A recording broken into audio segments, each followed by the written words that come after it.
नमस्कार, जय श्री कृष्णा। आज मैं भागवत गीता के दूसरे अध्याय का भाग 5 आरंभ कर रही हूँ। श्री कृष्ण जी कहते हैं, हे अर्जुन, सब वेद तीनों गुण के कार्य रूप संसार को विषय करने वाले अर्थात प्रकाश करने वाले हैं। इसलिए तू असंसारिक अर्थात निष्कामी और सुख दुख आदि द्वंद्वों से रहित नित्य वस्तु में स्थित तथा योगक्षेमों को न चाहने वाला और आत्मपरायण हो, क्योंकि मनुष्य का सब ओर से परिपूर्ण जलाशय के प्राप्त होने पर छोटे जलाशयों में जितना प्रयोजन रहता है, अच्छी प्रकार ब्रह्मा को जानने वाला ब्राह्मण का भी सब वेदों में उतना ही प्रयोजन रहता है। अर्थात जैसे बड़े जलाशय के प्राप्त हो जाने पे जल के लिए छोटे जलाशयों की आवश्यकता नहीं रहती, वैसे ही ब्रह्मानंद की प्राप्ति होने पर आनंद के लिए वेदों की आवश्यकता नहीं रहती। इससे तेरा कर्म करने मात्र में ही अधिकार होवेगा, फल में कभी नहीं।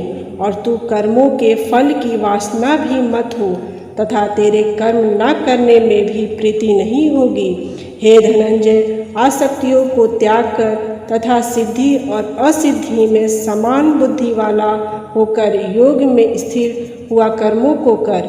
यह समत्व भाव ही योग नाम से कहा जाता है। इस समत्व रूप बुद्धि योग से सकाम कर्म अत्यंत तुच्छ है।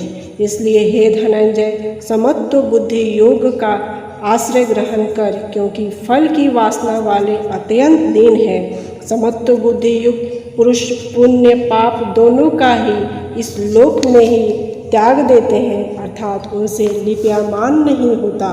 इससे समत्व बुद्धि योग के लिए ही चेष्टा कर।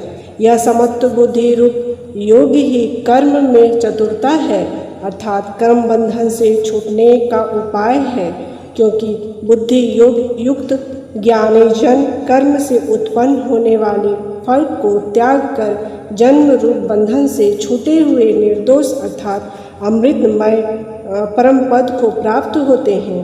हे अर्जुन, जिस काल में तेरी बुद्धि मोह रूप दलदल को बिल्कुल तर जाएगी, तब तो सुनने योग और सुने हुए वैराग को प्राप्त होगा।